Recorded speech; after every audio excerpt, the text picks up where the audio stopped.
Hi friends, is sorry cinema bus அப்டேட்டில் 2 லேட்டஸ்டான அப்டேட்டோடு வந்திருக்குங்க. First விஷயம் என்ன அப்படின்னு பார்க்கும்போது, இப்போ தென் மாவட்டங்களில் மழையினால் எவ்வளோ பிரச்சனைக்குள்ளாக இருக்காங்க நம்ம எல்லாருக்குமே தெரியும். கன்னியாகுமரி, தூத்துக்குடி, திருநெல்வேலி, தென்காசி, ஸோ இந்த ஏரியாலாம் வந்து பயங்கரமாக வெள்ளத்தால் பாதிப்புக்குள்ளாக இருக்காங்க. அவங்களுக்கு இப்போ ரஜினி சாரோடைய அந்த ரசிகர் மன்றம் சார்பாக உதவிகள்லாம் போயிருக்கு. ரொம்ப சைலண்ட்டாக நடந்திருக்கு இந்த விஷயம்.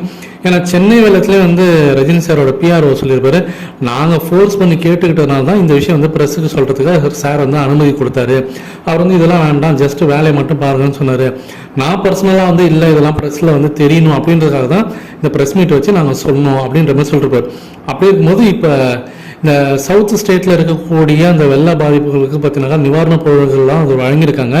ரொம்ப சைலண்டாக தான் பண்ணியிருக்காங்களாம். ஸோ 4 மாவட்டங்களுக்கும் தனித்தனியாக பார்த்தீங்கன்னா ரஜினி சாரோடைய ரசிகர் மன்றம் சார்பாக நிவாரணப் பொருட்கள்லாம் அனுப்பிச்சி வச்சுருக்காங்க. எல்லாமே போய் சேர்ந்துருக்குங்க. ஸோ ரஜினி சார் ஃபவுண்டேஷன் சார்பாக எல்லாமே வந்து பார்த்தீங்கன்னா இன்றைக்கி வந்து கொண்டு போய் சேர்த்துருக்காங்க ரஜினி சாரோட ஃபேன்ஸ். இதை வந்து நம்ம ரொம்ப ப்ரௌடாக சொல்லக்கூடிய ஒரு மொமெண்ட். இது என்ன வெளியில் தெரிய மாட்டேங்குது, அதுதான் பிரச்சனையே.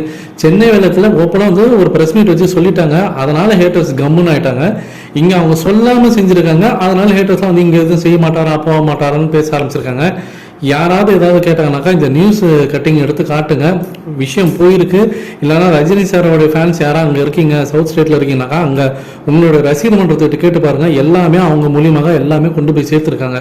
ஸோ இது ஒரு முக்கியமான விஷயம். அடுத்தது தலைவர் 170வது படம்.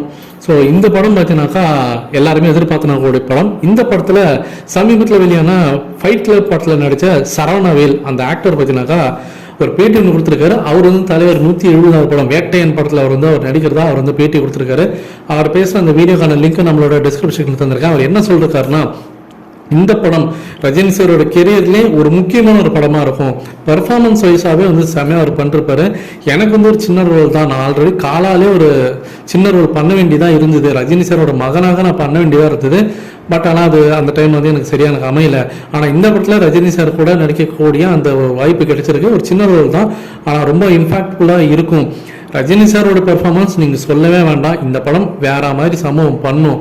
கண்டிப்பாக தமிழ் சினிமாவில் ஒரு முக்கியமான படமாக இருக்கும். அதுவும் குறிப்பாக ரஜினி சாரோடைய சினிமா கெரியரில் 50 வருஷமாக வந்து நம்பர் 1 பொசிஷனில் இருக்கார் இல்லையா.